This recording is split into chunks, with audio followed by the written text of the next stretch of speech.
এই জন্য বলেছি যুবক, আমি বলছি না তোমরা ট্যুরে যাইও না, তোমরা ট্যুরেও যাবে ঘুরতে, যখন মন চাইবে বন্ধু বান্ধব ইসলামের আইন মেনে তোমরা সফর করতে যাবে, বন্ধুদেরকে নিয়ে আড্ডা দিবে, বন্ধুদেরকে নিয়ে ডিনার করবে, সবই তোমরা করবে ইসলামের আইন মেনে। তবে আল্লাহর বিধানটা যখন মানা দরকার তখন যখন মেনে মেনে করবা, তোমাদের দুনিয়ায় তোমাদেরকে অন্য সকল যুবকের চাইতে সমাজে ব্যতিক্রম যুবক হিসাবে মানুষ স্যালুট দিবে, ঠিক না? যদি তোমার মৃত্যু হয়ে বলবে এক ছেলে ছিল যৌবন থেকে বৃদ্ধ হয়েছে, কোনোদিন নোংরামি করেনি, তোমাদের একটা সার্টিফিকেট তৈরি হয়ে যাবে পৃথিবীর বুকে। জানাজার মাটি 100 মানুষ একত্রিত হয়ে বলবে, আল্লাহ এই যুবকটা গোপনে কি করেছে জানি না, কিন্তু আমরা দেখেছি প্র্যাকটিক্যালি তার সুন্দর চরিত্র, ইউর গড ক্যারেক্টার, উত্তম চরিত্র দেখেছি, আমরা সাক্ষী দিলাম, তাকে ক্ষমা করে দাও। আল্লাহর হাবিব বলেছেন 100 জন বলে সাক্ষী দিলে 100 জন আল্লাহর কাছে দোয়া করলে আল্লাহ তাকে ক্ষমা করতে রাজি হয়ে যায়। 5 ওয়াক্ত নামাজ আমাদের জন্য নবীজি প্রস্তাব করে নিয়ে আসলো, ঠিক কিনা বলে? উম্মত, নবী চিনো না, নবীকে ভালোবাসতে জানো না। আল্লাহর হাবিব যখন বলল, আল্লাহ গো আমি আমার উম্মতের জন্য চাই, দাদা ভাই কয় ওয়াক্ত? 5 ওয়াক্ত। আল্লাহ কো হাবিব আপনি 5 ওয়াক্ত দিলে খুশি? কয় আল্লাহ গো আমি খুশি, এটা আমার উম্মতের জন্য মেরাজ। সুবহানাল্লাহ কন্না। আল্লাহ বলে, হাবিব আমার কথা কখনোই 2 রকম হতে পারে না, আমি কথা দিয়েছি 50 ওয়াক্ত। কত ওয়াক্ত? কথা কয় না, কি সমস্যা?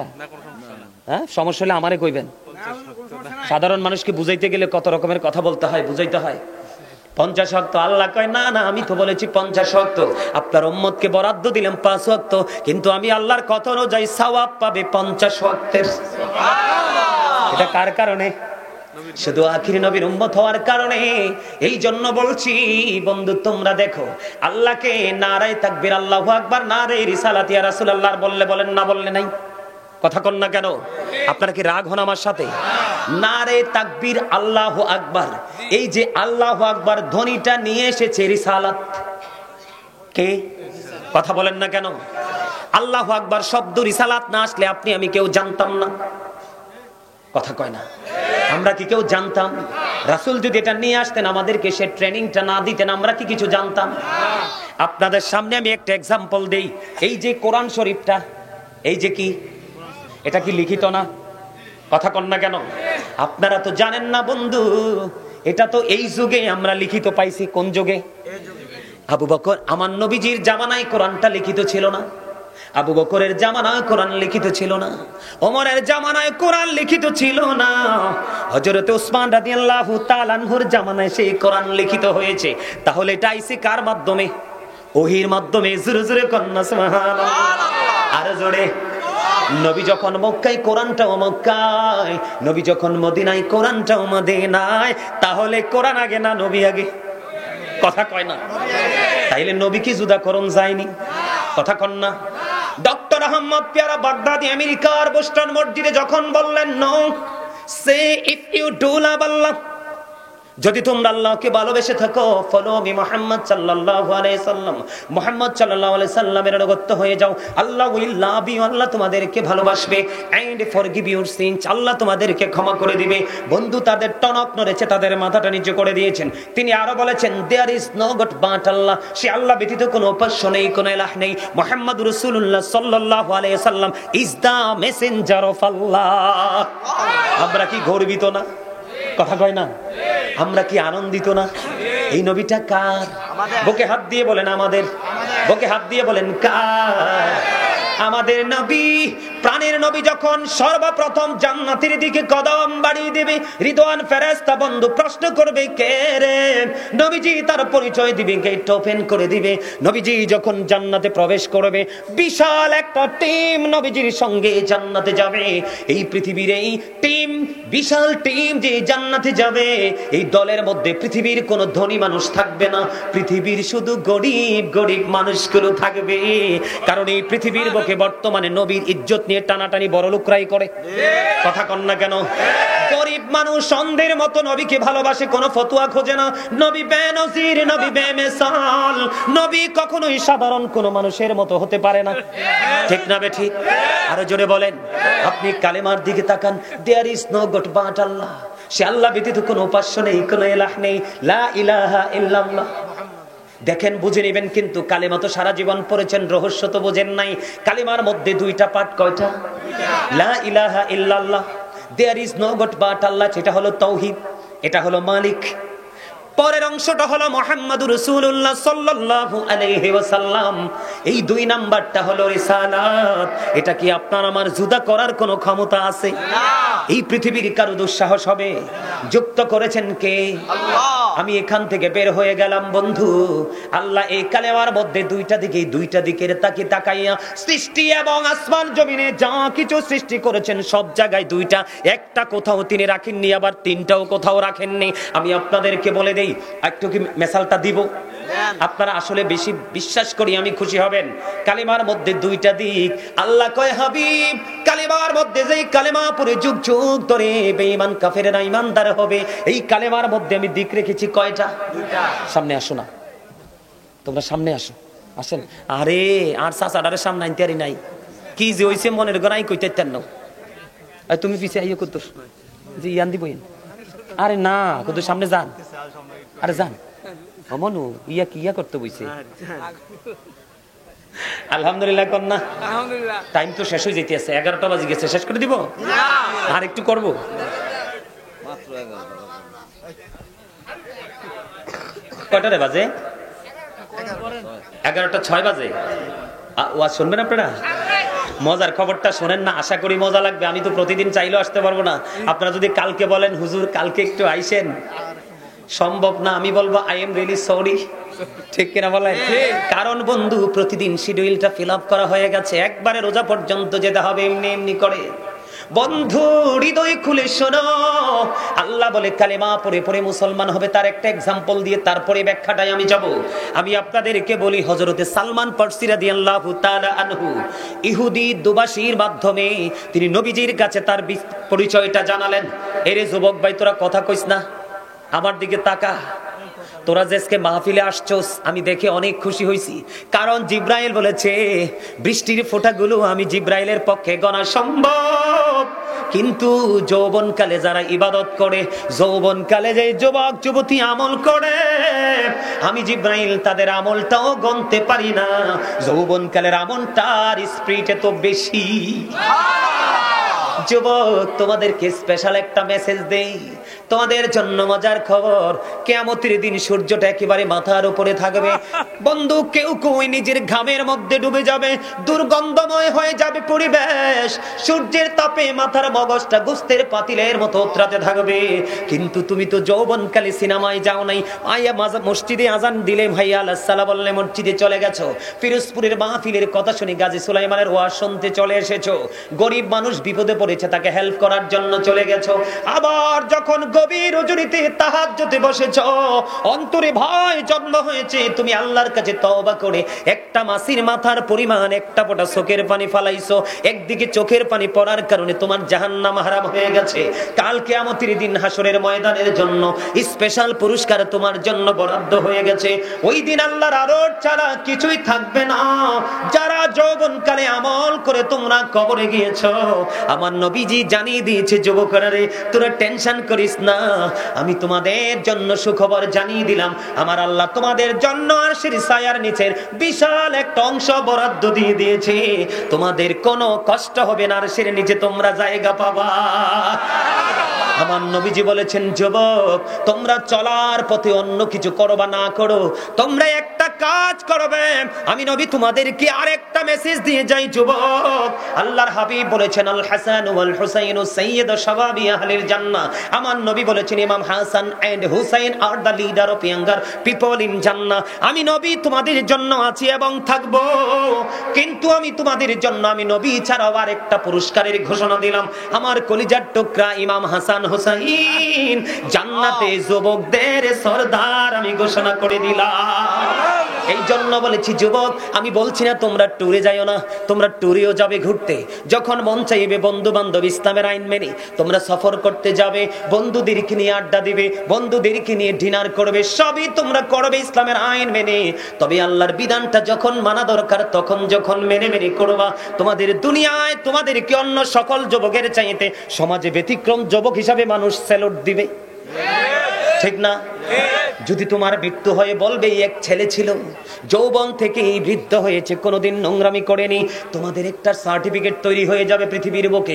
জানাজার মাটি 100 মানুষ একত্রিত হয়ে বলবে, আল্লাহ এই যুবকটা গোপনে কি করেছে জানি না, কিন্তু আমরা দেখেছি প্র্যাকটিক্যালি তার সুন্দর চরিত্র, ইউর গড ক্যারেক্টার, উত্তম চরিত্র দেখেছি, আমরা সাক্ষী দিলাম, তাকে ক্ষমা করে দাও। আল্লাহর হাবিব বলেছেন 100 জন বলে সাক্ষী দিলে 100 জন আল্লাহর কাছে দোয়া করলে আল্লাহ তাকে ক্ষমা করতে রাজি হয়ে যায়। এই জন্য বলেছি যুবক রে, তোমরা দুষ্টামি করো না। একটু পরে আমি মাহফিলটা শেষ করে দিব, আমার আলোচনাটাই ঢুকতে দাও। হযরতে সালমান ফার্সি তিনি কি করলেন, এক ইহুদি দুবাসীর মাধ্যমে তার পুরো হিস্টোরিটা নবীজিকে জানালেন। কিন্তু আমার দিকে তাকান, অত্যন্ত গুরুত্বপূর্ণ বিষয়, হাদিস শরীফ। কিন্তু তখন ওই ইহুদি দুবাসী চিন্তা করলেন যে সালমান পারসি, নবীজি তো পারসি ভাষা জানে না। থিঙ্কিং কি, নবী পারসি ভাষা জানে না? নবীজি কি কোনো ভাষা জানা বাদ আছে? ওই ইহুদি দুবাসী বলতেছে নবী তো পারসি ভাষা জানে না, আমি সালমান পারসি সম্পর্কে নবীজির কাছে সালমান পারসির বদনাম করব। এবার ইহুদি দুবাসী চলে গেলেন নবীজির কাছে, গিয়ে বললেন সালমান পারসি তো আপনার বদনাম করেছে। নাউজুবিল্লাহ বলেন না। একটা সেকেন্ড দেরি করেনি, আমার নবীজি একটা ডাক দিয়ে বললেন, রে ইহুদি দুবাসী, তুমি মিথ্যে বলছো, তুমি মিথ্যে বলছো। সালমান পারসি আমি নবীর বদনাম করিনি, সেই ইচ্ছে মতো আমি নবীর প্রশংসা করেছে। যারা আমার কাছে সালমান পারসিকে আসতে বাধা দিয়েছিল সে তাদের বদনাম করেছে। জোরে জোরে কন্যা সুবহানাল্লাহ। বন্ধু, সঙ্গে সঙ্গে প্রাণের নবী যখন সালমান পারসি সম্পর্কে সত্য মেসেজটা ইহুদি দুবাসীকে দিয়ে দিলেন, এবার ইহুদি দুবাসী একটা ডাক দিয়ে বললেন, নবী, নবী গো, আমি একটু আগে আপনার সম্পর্কে নেগেটিভ ধারণা ছিল, আমার বিশ্বাস আপনি সত্যি আল্লাহর নবী, এটার মধ্যে বিন্দু পরিমাণ কোনো সন্দেহ নেই, এটার মধ্যে বিন্দু পরিমাণ কোনো সন্দেহ নেই। আমি সাক্ষী দিচ্ছি আল্লাহ ছাড়া কোনো মাবুদ নাই, আপনি আল্লাহর প্রিয় বান্দা এবং আল্লাহর প্রিয় রাসূল। সাথে সাথে ইহুদি দুবাসী কালেমা পড়ে মুসলমান হয়ে গেছে। জোরে জোরে কন্যা সুবহানাল্লাহ। বলে হুজুর এখানে আসলেন কেন? বোঝানোর জন্য। যেটা বলতে চেয়েছিলাম, আল্লাহ ডেকে ডেকে বলে, হাবিব কালিমার মধ্যে 2টা পার্ট, সৃষ্টির সব জায়গায় আমি 2টা রাখবো, একটাও না, 3টাও না। আমি আপনাদেরকে দেখাই, আপনারা বুঝে নেবেন। আপনার বডির দিকে তাকান, 2টি হাত, 2টি পা, 2টি চোখ, 2টি কান, জিহ্বা কয়টা? হইছে না? এইটা যেটা বাটপার, এটার আমি বাটপার কই। আপনারা কি বন্ধু মনে করেন জানি না? বলে হুজুর এটা বাটপার কেন? সুদের হোক, ঘুষের হোক, বাটপারির হোক, সিটারির হোক, যত টাকারই হোক, বাবুর সিটা যদি ভালো হয়, কাঠিটা ভালো করে ঘুরায়, লবণটা ঠিকঠাক হয়, বর্ডার ক্রসিং করে পেটে, কথা কয় না কেন? সত্য না? আরে কথা বলেন না কেন? আরে এইটাও তো ওয়াজ, বুঝতে হবে তো। আসলটা হলো ছোট্টটা, আমরা কুমিল্লার মানুষ বলি আলা জিব্বা, ওইটা যদি না থাকে কথা বলা যায় না। তাহলে জিব্বা কয়টা? কিডনি কয়টা? সব জায়গায় 2টা, এখানে থাকা উঁচু নিচু, আলো আধার, কঠিন কোমল, ঘৃণা প্রেম, বাদশা ফকির, দুর্বল সবল, তেগে ভোগে, সংগ্রামে শান্তিতে, ইহকালে পরকালে, জান্নাতে জাহান্নামে। আছে না নাই? আসমান জমিন, জল স্থল, ধনী গরিব, লম্বা খাটো, কালা সাদা, মোটা চিকন, বৃদ্ধ জোয়ান, সব জায়গায় গেলে 2টা। আজকে ওয়াজ শিখে নাও, এই 2টার কারণ হলো, রহস্য হলো কালিমা। জোরে জোরে কোন সুবহানাল্লাহ। আল্লাহ কয় আমি যেখানে আমার হাবিব সেখানে। কথা কন না কেন? আমরা যে আল্লাহ বিশ্বাস করেছি, আজও করি, ভবিষ্যতে করবো, দেখানি না দেখা কিন্তু শিখাইছে কে? রাসূল। We have not seen Allah yet. We are to believe. La ilaha illallah. There is no good but Allah. Allah, the first pillar, is the Lord of world, Rabbul Alameen. Muhammad Rasulullah sallallahu alaihi wasallam is the blessing for the world. Rahmatan lil alamin. কি চমৎকার না? কথা কয় না? আমেরিকার গবেষক কে? আমেরিকার গবেষক মাইকেল এইচ হার্ট 100 জন প্রভাবশালীর তালিকা করলেন। কতজন? 100 জন প্রভাবশালীর তালিকা করলেন। 100 জন প্রভাবশালীর তালিকা করলেন। তিনি বললেন the 100 A ranking of the most influential person in the history. 100 জন প্রভাবশালীর তালিকায় তিনি ইনফ্লুয়েন্সাল দ্বারা আপনার আমার নবীকে সবচেয়ে প্রভাবশালী হিসেবে আখ্যায়িত করেছে। জোরে জোরে কন্না সুবহানাল্লাহ। ডক্টর আহমদ পেয়ারা বাগদাদি ওনার রচিত কিতাবের মধ্যে তিনি উল্লেখ করেছেন of all the great religious personalities of all prophet Muhammad রাসূলুল্লাহ সাল্লাল্লাহু আলাইহি সাল্লাম ওয়াজ দ্য মোস্ট সাকসেসফুল। পৃথিবীর বুকে যতগুলো নবী রাসূল এসেছে, কি এসেছে? নবী রাসূল। পৃথিবীর বুকে যতগুলো নবী রাসূল এসেছে সবগুলো নবী রাসূলের মধ্যে আপনার আমার প্রাণের নবী রাজনীতি থেকে ইমামতি, ইমামতি থেকে রাজনীতি, প্রত্যেকটা জায়গায় 100% সফল। সেই নবীর উম্মত আমরা। এই জন্য আমি বুকে হাত দিয়ে বলি I am very successful person, কারণ আখির নবীর উম্মত হয়েছে, এটাই আমার ধন্য হওয়ার জন্য যথেষ্ট। সুবহানাল্লাহ কন্না। আপনারা কি ধন্য না? আমি এই জন্য একটা গজল লিখেছিলাম, ছোট্ট একটু শোনাবো, শুনবেন? মোরা ধন্য হয়েছি ওগো ধন্য, শুধু প্রাণের নবীজির জন্য। মোরা ধন্য হয়েছি ওগো ধন্য, শুধু নূর নবীজির জন্য। এই জীবনে যত গুনাহ ক্ষমা করে দাও তুমি, রহমত দিয়ে শীতল করে দাও মনের মরুভূমি।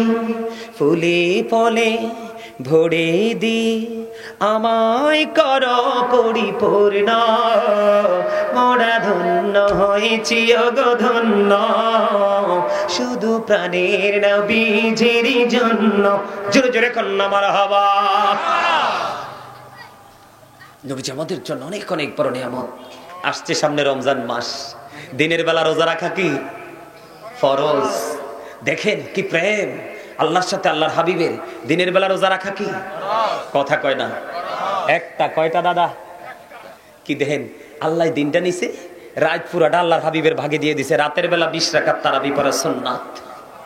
দিন কার ভাগে? রাত। কি চমৎকার না? প্রতিদিন 5 ওয়াক্ত নামাজ যে পড়ি, ফজর, জোহর, আসর, মাগরিব, এশা, শুরুটা সুন্নাত দিয়া। কি দিয়া? কি চমৎকার না? শুরুটা কি দিয়া? তা রাসূলের ইজ্জত আসেনি? কথা কয় না? জোহরের স্টার্ট কি দিয়া? আসরের কি দিয়া? মাগরিবের রহস্য আছে, এই কারণে সুন্নাতরা পিছাই দিছে। এশারের সুন্নাত দিয়া। কথা কন না কেন? সারাদিনে কয় রাকাত ফরজ, সবটি তো সুন্নাত আর নফল। রাসূলের ভালোবাসা ইজ্জত আছে না নাই? সম্মান আছে না নাই? স্পষ্ট না? আর কইতাম আল্লাহর নাম লিখতে 4টা হরফ লাগে, আলিফ লাম লাম হা। একটার উপরে নিচে কোনো নক্তা নাই। হরফ কয়টা? নবীজির নাম মুহাম্মদ, মিম হা মিম দাল, কয়টা? একটার উপরে নিচে কোনো নক্তা মিল আসেনি? আছে বন্ধু, চারে চারে মিলে হলো 8। আল্লাহ এবং আল্লাহর হাবিব প্রেমের বন্ধনে একাকার হয়ে গেল। আল্লাহ কয় হাবিব বান্দা তোমরা জেনে নাও, আমি আছি চারে, আমার হাবিব আছে চারে, চারে চারে মিলে হলো 8। 8টা বরাদ্দ দিলাম তোমাদের জন্য জান্নাত। যেমন কর্ম করবা কর্ম অনুযায়ী জান্নাত নসিবে জুটবে, আর কর্ম ভালো না হলে বন্ধু ওই কোথায় যেতে হবে? ভয়ঙ্কর জাহান্নামে। আমি আপনাদেরকে আর একটা মজার খবর দিব আজকে রাসূল সম্পর্কে। বন্ধু আরো কিছু তথ্য আপনাদেরকে দিয়ে আমার আলোচনা শেষ করবো। আমার দিকে তাকান।